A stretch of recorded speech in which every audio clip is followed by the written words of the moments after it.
Hey everybody, Average Gamer here. Just wanted to do a quick little video about brisket. So initially I was going to do my video on my 100-day-old beef tenderloin that I aged, wet aged, but I'm actually going to leave that till next week. Today I want to talk about the significantly large brisket that I did up. Brisket was, well, you guys will see it. It was whole. Initially it was a full packer brisket. Here it is right here. So you can see the point here and the flat in here. Basically what I did was remove the point from the flat, kind of trimmed up the brisket just a little bit on the point, trimmed it down. I should have removed more fat from here and here and gotten rid of this brown stuff, but no big deal. But that was my trimmings.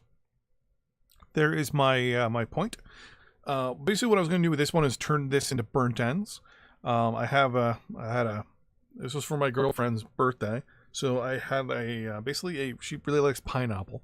So I did a pineapple based rub. It was a Hawaiian rub to be more specific. So put it on both sides. I wanted to show the point at least, because the point's usually the more delicious part, right? And the whole point would be to cube this up and all that stuff. And then there is the flat. Same thing, nothing special. And then basically what they do is they sat for, well, that's the dog. You can tell how dirty the floor was. We were camping. But yeah, so let it sit overnight. And then here's my smoker. So I got my little side smoker box here. Had my wood chips out. I had a thing of pineapple juice mixed with apple juice and cherry juice to spritz the brisket as I went. I had a little pan here, a little drip pan for stuff. There's a little outer area there. I gotta clean that. You can see a little bit of creosilk there. But yeah, so if I go to the next picture here. Here it is, smoking away. I've got my little thing ready to go. I was trying to get it to roughly around 225, 250-ish. Temperature-wise, a lot of the smoke actually for my smoker gets out around the lip here. And here for some reason. Just probably that's the way it's designed. I've got fixes for it that I want to do, but I just don't have the time. But yeah, so basically what we do is we indirect this puppy. The brisket sits right here. The point, the flat, sits here, and then the point sits there. Point's got more fat in it, so I wanted it closer to the fire so it actually cooked better up. Now, there's a little better picture here. But here they are a little while in. I was smoking them with some cherry smoke. Basically, what I was wanted to do is I wanted to get this one cooked and rendered down a lot more to get that fat that's all through it, cooked through and rendered through and all that stuff. And this one, I just wanted it nice and tender and juicy. And as you can see from these striations here, I actually dropped it onto the smoker by accident. So we kind of lost some of our rub that was on this side. It happens. There's the dog watching it. There's the barbecue, the chimney that we used to start, charcoal and all that stuff. I'm gonna clean all this one of these days. But there it is after, this is about 4 or 5 hours. We went for 8 hours in total. Just after this, I actually took the points here, wrapped it up in tin foil, threw some more, like some nice barbecue sauce, a pineapple-based barbecue sauce, on the point. And just wrapped it and let it kind of braise in that barbecue sauce for a while.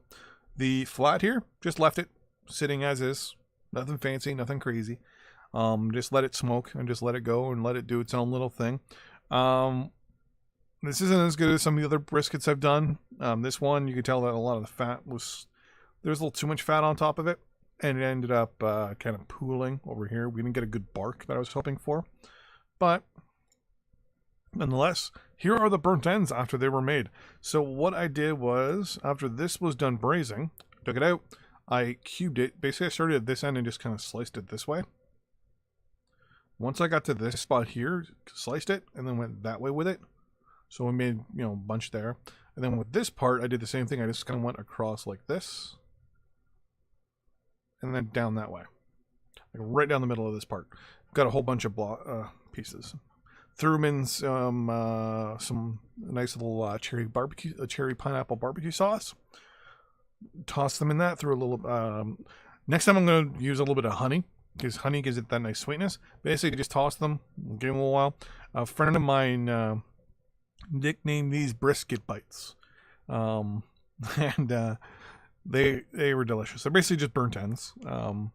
They're not as sugary as a lot of the ones you'll find down in the States. They were very naturally sweet from the pineapple and the cherry. But that's that. And then in the next episode, next week, we will look at this blurry piece of wonderfulness. This is the very first day of a 100-day-old wet aging experiment that I did on a beef tenderloin. Beef tenderloin, obviously, already good to go after roughly around 30 or 40 days. But I thought, what if I did 100? Why not? Let's see what happens. Anyways, thanks for watching. I'll see you guys in the next video. Bye-bye.